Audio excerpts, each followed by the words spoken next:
శ్యామ్ గారికి, ప్రభు గారికి, ఈ యొక్క కార్యశాల జిల్లా కన్వీనర్, సేవాపక్షం జిల్లా కన్వీనర్ అయినటువంటి మిలియన్ రెడ్డి గారికి, అలాగే జిల్లా ప్రధాన కార్యదర్శి రంజిత్ రెడ్డి గారికి, ఇక్కడికి వచ్చేసినటువంటి మండల పదాధికారులకు, శక్తి చాలకులు, ఉపాధ్యాయులందరూ కూడా పేరు పేరున నమస్కారాలు తెలియజేస్తాము. సేవాపక్షం అంటే 15 రోజుల పాటు 15 రోజుల పాటు మన ప్రియతమ మన ప్రధాని నరేంద్ర మోడీ గారి జన్మదినం పురస్కరించుకోండి. మనకు తెలుసు, మన నరేంద్ర మోడీ గారు మన దేశాన్ని ఎంత అగ్రరాజ్యంగా మనం ఎంత అభివృద్ధిలో ముందుకు తీసుకోబోతున్నాం మనం చూస్తూ ఉన్నాం. ప్రపంచ అగ్రరాజ్య దేశాలకు సరిగా మనం ఇక్కడ ఉన్నటువంటి మన దేశాన్ని ఇలా 3వ స్థానానికి తీసుకెళ్ళినట్లయితే మన నరేంద్ర మోడీ గారికి తెలియదు.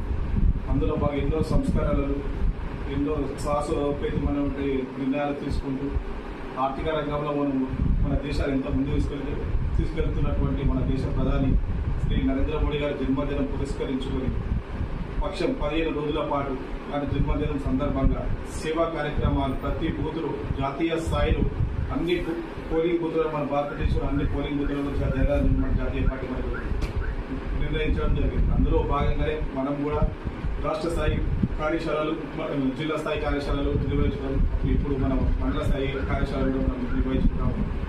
సేవా 15 రోజుల పాటు మనం దేశ ప్రధాని గారి జన్మదినం పురస్కరించి రక్తదాన శిబిరం వంటి కార్యక్రమాలు, ఇంకా అతని సెప్టెంబర్ 17 మన నరేంద్ర మోడీ జన్మదినం పురస్కరించుకొని రక్తదాన శిబిరాలే కానివ్వండి, మన పండ్ల పంపిణీ కానివ్వండి, ఇంకా సేవా కార్యక్రమం చేయాలని చెప్పేసి మనకు రాష్ట్ర స్థాయి, జాతీయ స్థాయి మనకు పిలుపునివ్వడం జరిగింది.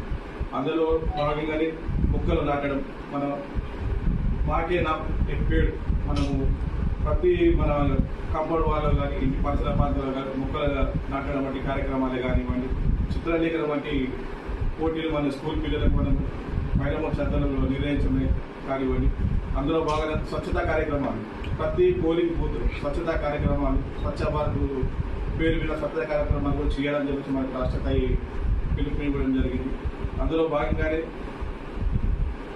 స్వదేశీ వస్తువులు, మనము స్వదేశీ వస్తువులు వాడే విధంగా, మనము ప్రజలను ప్రోత్సహించే విధంగా, మనకు ప్రజలతో మనం మాట్లాడి స్వదేశీ వాళ్ళు వాడాలని చెప్పేసి మనము మన దేశ ఆర్థిక రంగం ఇంకా అభివృద్ధి చెందాలంటే స్వదేశీ వస్తువులు వాడాలని చెప్పి మనం ప్రజలకు చెప్పడం కానీ, వాళ్ళకు వివరించడానికి కాబట్టి కార్యక్రమాలు మనం చేయాలి.